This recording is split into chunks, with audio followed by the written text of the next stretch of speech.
Remember when every big YouTuber had their own game, like PewDiePie in his Tuber Simulator? Wait, no, you don't? Yeah, because I also didn't know that the #1 sub YouTuber back in 2016 dropped a mobile game. And that's just one example, because Dude Perfect has 2 games. Preston Plays has his own game. And even the kid who's being exploited by his parents to do tour reviews for money has his own game, and it's $30.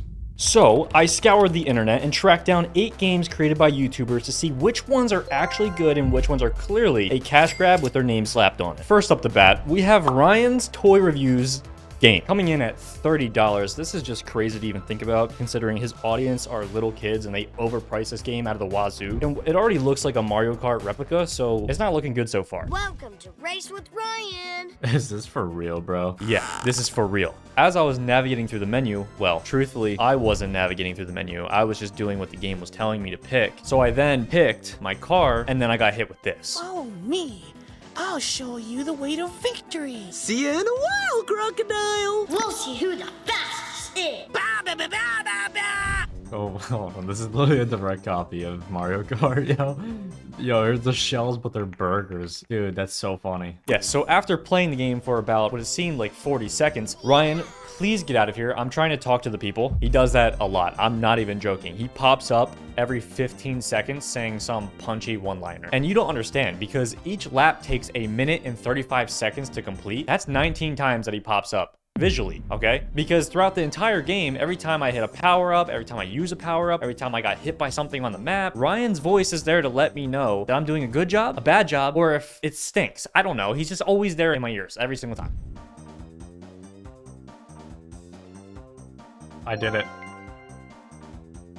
I'm a champion. They're all AI, yo. And that's the game. I'm not gonna lie, the scenery is pretty cool. And I will say that if Mario Kart didn't exist, this game concept would be pretty cool. I'm gonna give it 1 boom. It's plagiarizing, you know? Oh, and how I'll be rating these games is on a scale of 1 to 5 booms. If the game is decent, it gets 1 boom. If the game is great, it gets 5 booms. But if the game is not so good, it gets a doom.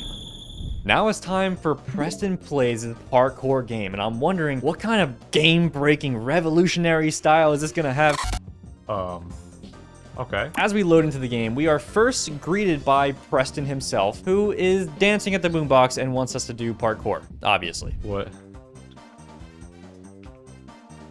Jump on the red pad. Okay, I got the key. And that's used for that. After completing the 3-second tutorial, which was basically the entire game, we had to meet Preston outside the vault doors to do something that you could not guess. More parkour! But the twist is, we have to find these keys in order to unlock the vault to get more money. But why do we need more money? I have no idea, because you can't buy anything in the game with the money. There's no point for the... It makes no sense.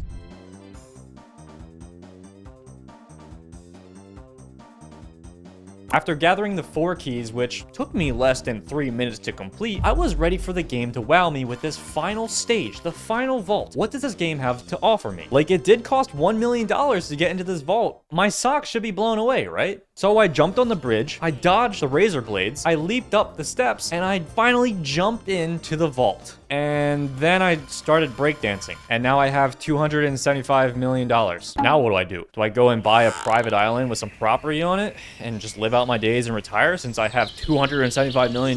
No, because Preston wants me to do more parkour for more money, but the money doesn't buy anything in the game. And I don't really want to do parkour anymore. I'm giving this game a doom. I'm sorry. Next up, we have the YouTuber Odd Ones Out and his game. And to be honest, I've never really watched any of his content. All I know is he does animations and he pretty much tells stories, so I'm not really sure what to expect going into this game. It's probably gonna be on the same line as that, right? Tap to continue. Being a kid sure was fun. If my life were a video game, I could do it all over again. That's it, let's bounce.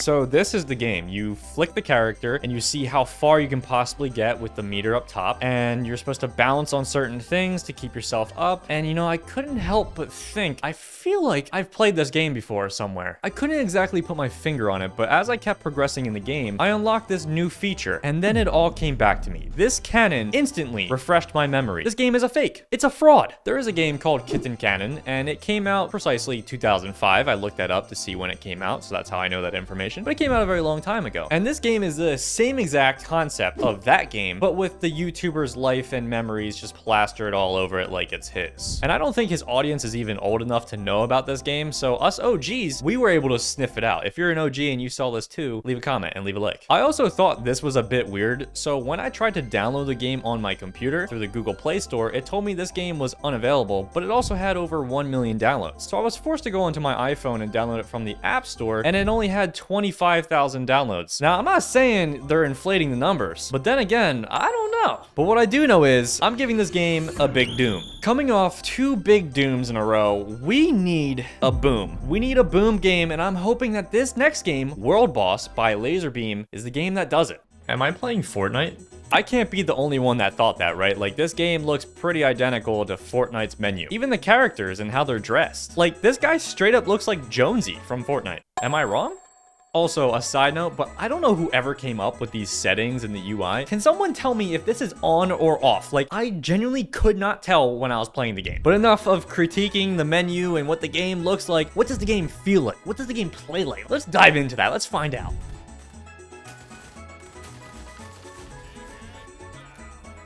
I actually thought they were gonna say chicken jockey.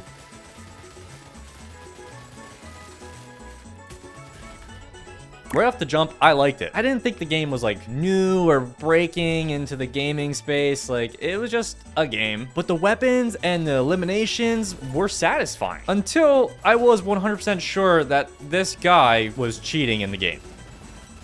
Is he cheating? Dude, he doesn't lose health. I'm so confused. Bro's cheating. He doesn't even lose health. What is happening? What? Is this guy cheating in a game that has 10 players? Are you being for real? I was convinced he was cheating, but the truth is, he was just the world boss. What's the world boss? When you become the world boss in the game, you are basically untouchable for the most part. And as the world boss, you need to corrupt these 3 tower thingies. And he was only at 2 when we stopped him. So I kept playing until I became the world boss. I just fell off the map. No, not that time. Let's go to the next time I became the world boss. Dude, I'm going crazy. I'm going crazy right now. I beat the game. This guy's so upset that I'm better than him. He's so upset.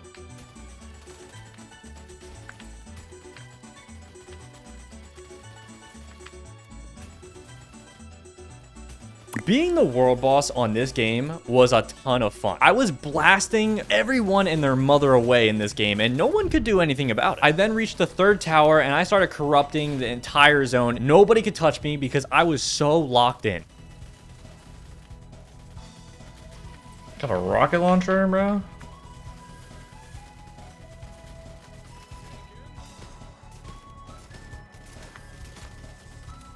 "24 more seconds."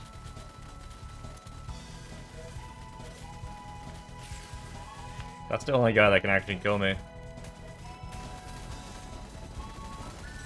Let's go, baby. Come on. That's game. That's the game. That's the game. Let's go. 88 kills, 6 deaths. Okay. What a turn of events this game was, huh? Oh, I started off hating it, and then I loved it. Yeah, so I started off liking the game, and then despising the game, and then ended up loving the game. Honestly, this game could have been pretty good if they continued to develop and make the game seem more unique and add new features, but it seems like the game just died once the YouTubers, Fresh and Laserbeam, stopped promoting it and talking about it or doing anything with the game, which is sad because now the game is dead. But it was a lot of fun. I would give this game 3 booms. Enough is enough. It's time for the real titan of a game, PewDiePie's Tuber Simulator. From a first look, it's literally just being a YouTuber game, which is a pretty cool concept, but this game came out in 2016. But is there any flavor to this dish? Let's find out. I've been waiting to get my hands on this game. PewDiePie's Tuber Simulator. Okay. As we load into the game, PewDiePie is in the bottom left saying his voice lines and breaking down what the game is. But while he's doing that, he is saying some of the cringiest voice lines I think I've ever heard. More cringe than when Ryan was talking to us in his game. I would say that this line specifically is way worse than anything Ryan said to me. Here, Take this camera. I don't mind paying for you this time, bro. Got all this tuber money, you know? Oh, that was awful. Wow. Ew, I hated that. So now that we placed down the camera on the desk, meanwhile, PewDiePie is making fun of us the entire time for being a poor YouTuber. No, I'm not joking. He is literally calling us poor and making fun of us throughout the entire game. Now it's time to make our first ever YouTube video. VR sport fails, chimp with a gun reacts, Stefano's makeup challenge. So you can only pick from the 3 ideas that they give you, but you want to strategically pick an idea that is in one of the 3 trending icons. Also, I don't think the trending icons ever change throughout the game, so you're gonna be stuck doing the same video every time. So after picking the idea and posting the video, we got about 39 views and 3 subscribers. And right after that, PewDiePie in the game comes back to remind us how poor we are and how much better he is at making videos and making money. I'm not kidding. He actually does this all game. It's a bit odd, I'm not gonna lie. For the next 20 minutes, I proceeded to play the game. I bought a bunch of items to hang up on the wall, which cost views. Views is the in-game currency, which is pretty cool. I was forced to watch a 120-second ad that I have no idea what it did. I didn't have a choice to say yes or no to it. We unlocked this knowledge tree at level 2, which I put all my skill points in. I put it into the streaming tab, but I don't think you can even stream in the game. I don't know. I haven't gotten that far into it. I'm hoping I figure that out as we go. But I did keep improving my character setup and gaining more skill points in the recording videos tab. But with doing that, there became a very clear problem. The higher skilled I became, the longer my videos took to post. And the longer my videos took to post, the longer I had to sit there and wait for the game to be done so I could keep playing. And we're not talking like 20 seconds. We're talking 3 minutes of just sitting there waiting for the game to be done so I can continue playing. And this is the game. I would say as you get higher and higher into the game and keep leveling up without spending money to speed things up, the game becomes more of just waiting. I would say for 60% of the game, you are just waiting for things to happen. So with that being said, I will personally never pick this game up again, but it was cool. I'd give it 1 boom. I'm hoping for Captain Sparkle's game, he isn't in the bottom corner belittling us while we're just trying to level up and play. I feel like that's the bare minimum, but then again, who am I? I did notice when downloading this game, it's only available as a demo with no release date yet. I'm not sure if that's a good sign. So I loaded into a new game with 0 expectations because I've never even seen anything about this game. I have no idea what's going to happen. And we were immediately thrown into the game with no explanations, nothing. I honestly thought I was going to be running around the game and fighting people, something similar to Minecraft based on the art style, but it was more of a balloons tower defense / plants versus zombies kind of game. I had no clue what any of these skill points did. The sounds of the game were pretty lackluster and I got really bored within 30 seconds of playing the game. The art style is pretty cool, but the concept of the game just did not hit for me. So I ended up making it to wave 5 and that was pretty much it for me. I think it's safe to say that if a YouTuber is backing a game that they created, I would back away as far as I possibly can. And oh, also Fortress Fury gets a Doom.